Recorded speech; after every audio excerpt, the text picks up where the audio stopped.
Former President Trump getting a boost from multiple business leaders after Saturday's assassination attempt. Bill Ackman, Elon Musk stepping up to publicly endorse the former president's 2024 bid.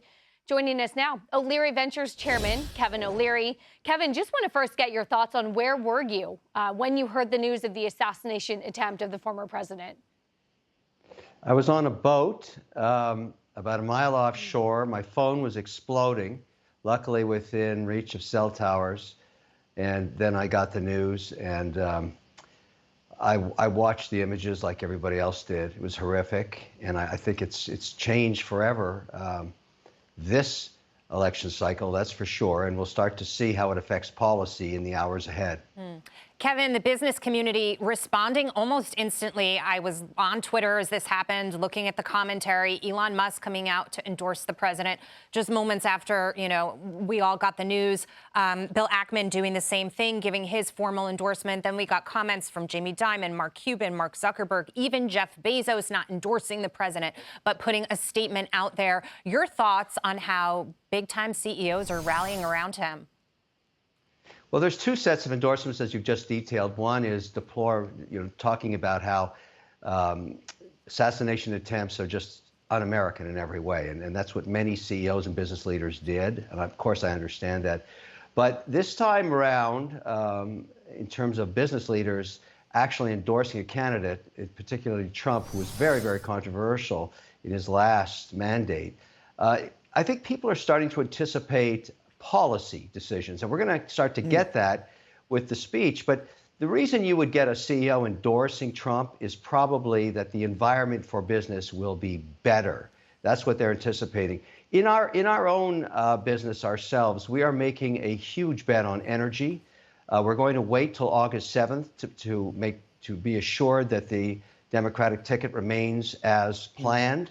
And I'm not saying that this is good or bad. I'm just saying if Trump gets in, and particularly if Burgum is the nod for VP, that is going to change the game in America for the energy sector. One of the 11 sectors that's been really pushed back in terms of its potential around LNG exports, around increasing capacity, around ANWR, all that would change, particularly if it was Burgum, who everybody knows is extremely good in executional skills in energy.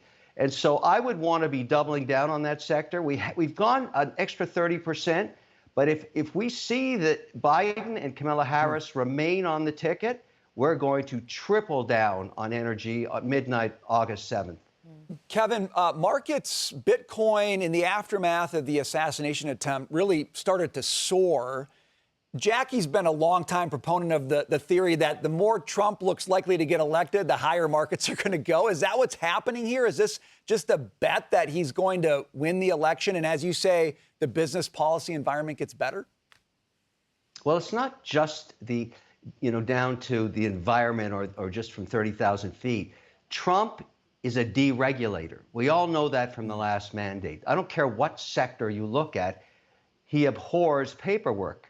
Again, if Burgum's that person, I know with personal experience how much he abhors regulation. He keeps saying, I want innovation, not regulation. So you're going to get this environment, no matter what sector you're a specialist in, and you're going to say, wait a second, it's a game changer. And that's why you're seeing this around crypto and digital payment system. Trump's already come out on that. You've even seen business leaders, even Larry Fink this morning, pounding the table saying he considers Bitcoin now a valid asset class. So the tone is changing. But to actually get policy is what matters. You don't make money with politics, you make money with policy.